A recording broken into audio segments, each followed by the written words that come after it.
The tax implications, of course, with Texas, the fact that they went that extra year, that extra money was just something that was too good for him to turn down. And I even think if the Mets had gone and matched that exact offer, he still would have left because he's a guy that wanted to be somewhere else. We heard reports early on that his agent had reached out to the Texas Rangers to say, hey, Jacob is interested in going to your team. So this is something that he has been thinking about for a very long time. I'm not going to hold it against him. I know that there's going to be so many fans that say, you could have been in that same breath as Seaver and Piazza, and your number could have been up there and all of that stuff.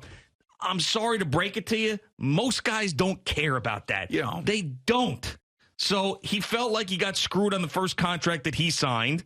He had been hurt for a while, and someone that was willing to give him that type of money at 34 years old, and then the fact that it's not going to be state income tax in Texas.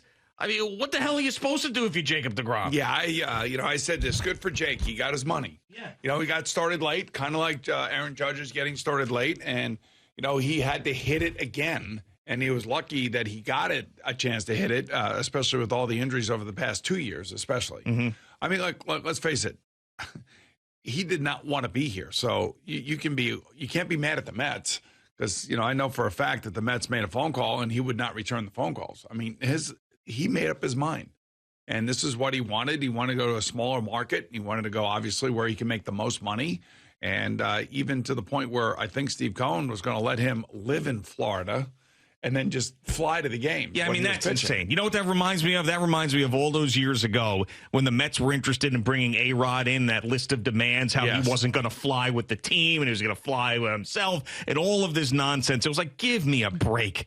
You want to talk about clubhouse chemistry and stuff like that. I know that they like Jake there in that clubhouse, but that's ridiculous. You're not going to be around the team and you're going to live in Florida. If, in fact, that was going to be the case, I would just advise Steve Cohen and any other owner in this situation, don't separate your teammates or the team. Don't ever do that.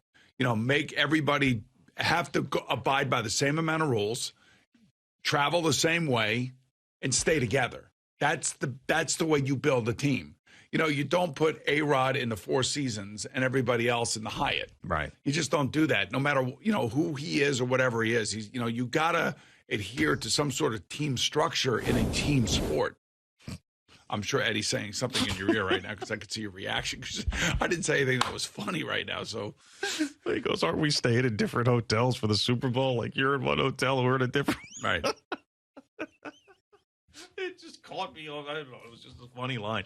That's all. But no, you are correct about that. And I know that people, even Evan said this. I saw it tweeted out. I read one of the articles on wfan.com where he's like, with Steve Cohen being the owner, stuff like this wasn't supposed to happen.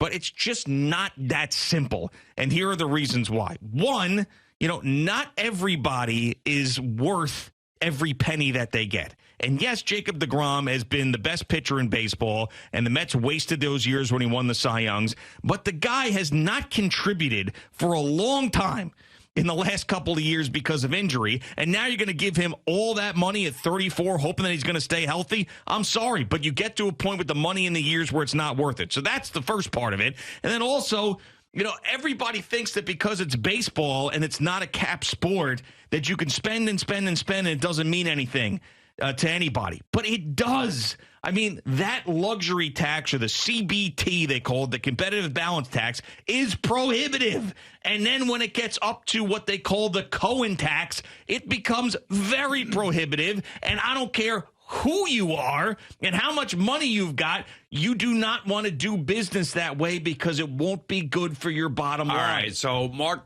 my words right now, okay? This is what I'm going to say. Steve Cohen is going to spend over $300 million on his team. Okay. Okay?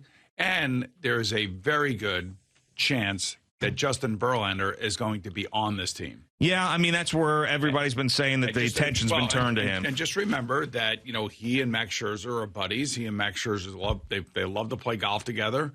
And I'm sure Max Scherzer has said, hey, come to New York. This is what we need. You'd be perfect for the team. And that's probably, that's what I think is going to happen. Okay.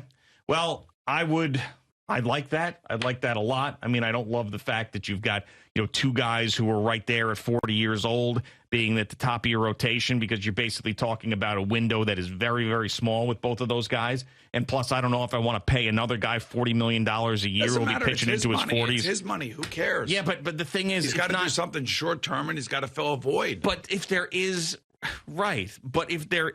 a limit, which there seems to be, spending that money intelligently is the way you need to go. And we saw what this deGrom and Scherzer thing got the Mets.